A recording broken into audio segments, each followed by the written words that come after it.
மீசான் டிவியின் தமிழ் பேசும் உறவுகளை அன்போடு வரவேற்றுக் கொள்கிறோம். மைத்திரிபால சிறிசேன உள்ளிட்ட குழுவினரிடம் ஈஸ்டர் குண்டு தாக்குதல் சம்பந்தமான விசாரணைகளை தொடங்கும்படி சட்டமா அதிபர் திணைக்களம் அதிரடியாக உத்தரவு பிறப்பிச்சிருக்கு. சட்டமா அதிபர் திணைக்களத்தினுடைய உத்தரவு என்ன அப்படின்னு பாத்தீங்கன்னா, ஈஸ்டர் குண்டு தாக்குதல் சம்பந்தமான விசாரணைக்காக முன்னைய நாள் ஜனாதிபதி மைத்திரிபால சிறிசேன அத்தோடு முன்னைய நாள் அரச புலனாய்வுகளுடைய பிரதானி நிரந்த ஜெயவர்தன, பிரதி போலீஸ் மா அதிபர் லலித் பத்திநாயக்க, பிரதி போலீஸ் மா அதிபர் நந்தன முனசிங்க அத்தோடு முன்னைய நாள் போலீஸ் மா அதிபராக இருந்த தேசபந்து தென்னகோன், விசேட அதிரடிப்படையினுடைய கட்டளை தளபதியாக இருந்த எம் லத்தீப் ஆகியோரிடம் உடனடியாக ஈஸ்டர் குண்டு தாக்குதல் சம்பந்தமான விசாரணையை தொடங்கும்படி சிஐடியினருக்கு சட்டமா அதிபர் திணைக்களம் உத்தரவை பிறப்பிச்சிருக்குது.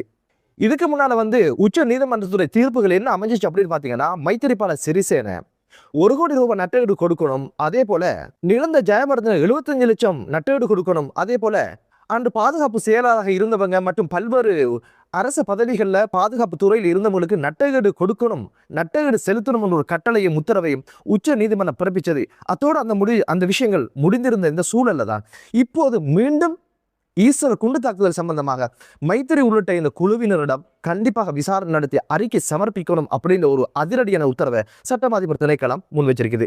இந்த ஈஸ்டர் தாக்குதல் குண்டு தாக்குதல் நடந்த தினம் சிங்கப்பூர்ல அவர் இருக்காரு. தாக்குதல் நடந்ததுக்கு பிற்பாடும் உடனடியாக பதறிக்கொண்டு ஒரு நாட்டினுடைய முதன்மை பிரஜை என்ற வகையில ஓடி வந்தாராண்டா கேட்டா ஓடி வரல. அன்று இந்த பூஜித்த ஜெயசுந்தர போலீஸ் அதிபராக இருந்தாரு. இவருக்கு போன் பண்ணி அவர் என்ன சொல்லியிருக்கிறார்டா, உடனடியாக இது என்னால் நடந்த தவறு தான், இதை நாங்கள் கண்டுகொள்ளல, தடுக்க முடியுமாக இருந்தும் தடுக்க முடியல, எனவே இதனுடைய பொறுப்பை நான் ஏற்றுக்கிறேன்னு சொல்லு அப்படின்னு சொல்லி போன்ல அழுத்தம் கொடுத்தது மட்டுமல்லாம, உன்னை வெளிநாட்டுக்கு ஒரு தூதுவரை அனுப்பி வைக்கிறேன், உனக்கு தேவையான சலுகைகளை செஞ்சு தரேன் அப்படின்னு ஒரு வாக்குறுதியும் கொடுத்ததாக பூஜித்த ஜெயசுந்தர ஜனாதிபதி ஆணைக்குள்ள வாக்குமூலம் கொடுத்திருக்கிறாரு. ஒரு தாக்குதல் நடந்தா அது யார் என்பதை கண்டுபிடிக்கிறத விட்டுப்படும், நீ பொறுப்பேற்கு, உனக்கு வெகுமதி தாரன், சன்மானம் தாரன், வெளிநாட்டில் நல்ல குசியாயிரு, நல்ல குஸ்தி பண்ணு அப்படின்னு சொல்றதாக இருந்தா மைத்திரிபால சிறிசேன ஏன் அதை செய்யணும்? கண்டுபிடிக்கிறத விட்டு போட்டு வெகுமதி கொடுக்குற இடத்துல எதற்காக மைத்திரிபால சிறிசேன வந்திருக்கிறாரு? குண்டு தாக்குதல் நடந்ததுக்கு பிற்பாடு பிரதமராக இருந்த ரணில் விக்ரமசிங்க உடனடியாக பாதுகாப்பு கவுன்சிலை கூட்டணும் அப்படின்னு சொல்லி ஓடோடி அந்த தரப்பினிடம் போன சந்தர்ப்பத்துல உடனடியாக அதுக்கான மறுப்பையும் தெரிவிச்சிருக்கிறாங்க உரிய அதிகாரிகள். கேட்டதற்கு ஜனாதிபதி கோல் பண்ணி சொன்னாரு, எந்த கூட்டத்தை கூட்ட வேணாம் அப்படின்னு சொல்லி.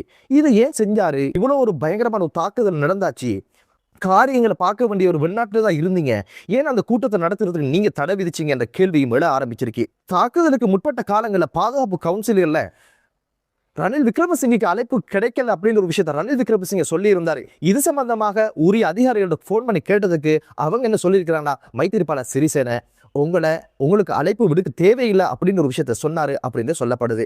அந்த காலகட்டத்தில் மைத்திரி மஹிந்த ராஜபக்சர்கள் கூட்டாக இணைந்து இவங்களுக்கு இடையிலான ரணில் விக்ரமசிங்க மற்றும் இவங்களுக்கு இடையிலான உறவு எப்படி இருந்துச்சுன்னா கீரியும் பாம்பும் போல இருந்தது.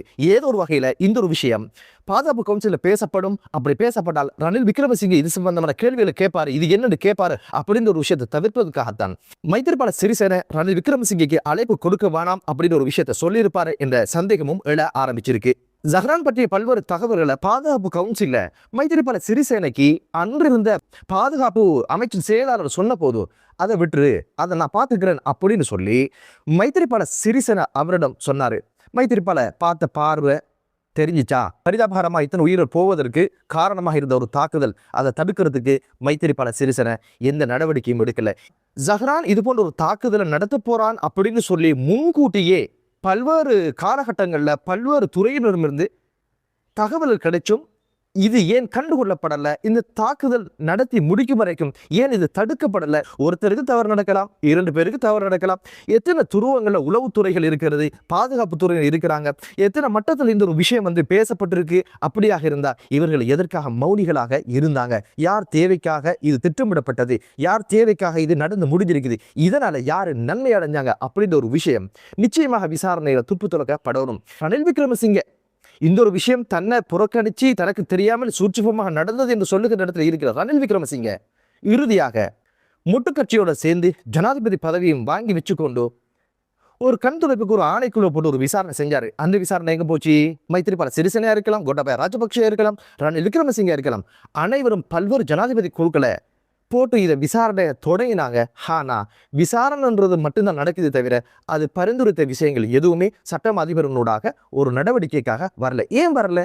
அந்த விசாரணை அறிக்கை பற்றி பாடகர் ரஞ்சித் அவங்க என்ன சொன்னாங்கன்னா, செகுட்டு யானைக்கு எமது வழி புரியுமா, எமக்கான நீதியை அந்த குருட்டு யானை பெற்றுத்தருமா அப்படின்னு ஒரு விமர்சனத்தை ரணில் விக்ரமசிங்க மீது வச்சாரு. அவ்வளவு தூரம் கடுப்பாக இருந்தாரு.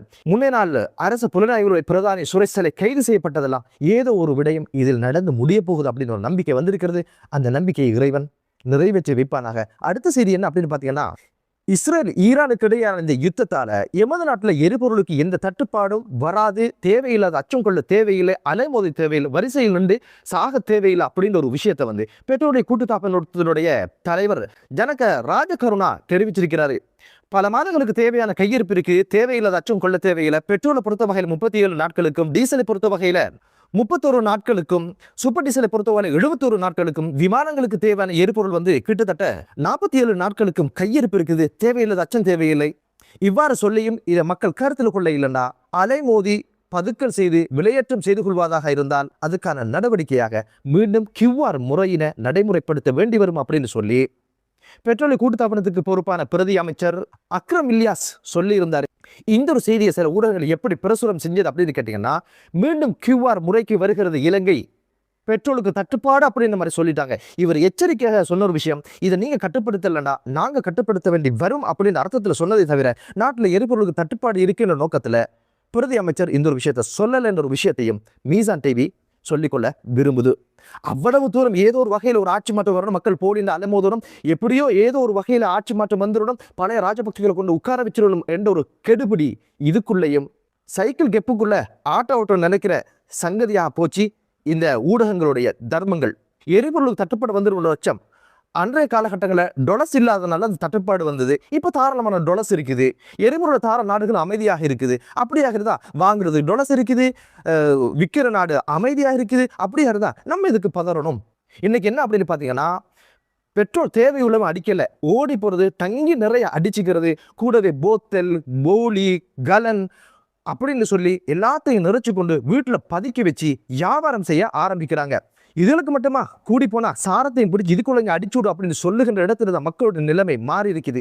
மருத்துவமனைக்கு போக வேண்டியவன், அரச பயணங்களுக்கு தேவையான பயணருக்கு போக வேண்டியவன், தேவையுள்ளவனுக்கு பெட்ரோல் இல்லாம காத்திருக்கின்ற ஒரு சூழலை எதற்காக உருவாக்கணும்? எனவே இந்த ஒரு விஷயத்துல அவதானமாக இருங்க. அச்சப்பட தேவையில்லை என்ற ஒரு அறிவுறுத்தலோடு தேவையில்லாத நெரிசலை உண்டு பண்ணி அலைமோதி வரிசையில் நின்று இறக்கின்ற ஒரு சூழ்நிலையையும் தேவையில்லாத கஷ்டங்களையும் நாமளாக சொந்த காசில சூனியம் வைக்கிற மாதிரி செய்து கொள்ள தேவையில்லை என்பதுதான் மீசான் டிவியினுடைய பார்வை. ஈஸ்டர் தாக்குதல் சம்பந்தப்பட்டவர்கள் விசாரணைக்கு உட்படுத்தப்பட்டு தண்டனை பெற்றுக் கொடுக்கின்ற ஒரு சூழலை இறைவன் உருவாக்குவானாக என்ற ஒரு பிரார்த்தனையோடு தேவையில்லாத வதந்திகளுக்குள் சிக்குண்டு சின்ன பின்னம் ஆகாமல் பக்குவமாக சிந்தித்து அறிவு ரீதியாக யோசித்து பக்குவமாக நடந்து கொள்ளுகின்ற மனப்பக்குவம் உள்ளவர்களாகவும் நாட்டை நேசிக்கின்ற பிரஜைகளாகவும் மாறுவோமாக என்று கூறி மற்றொரு காணொலியிலே உங்கள் அனைவரை சந்திக்கும் வரை விடைபெறுகிறேன். நன்றி.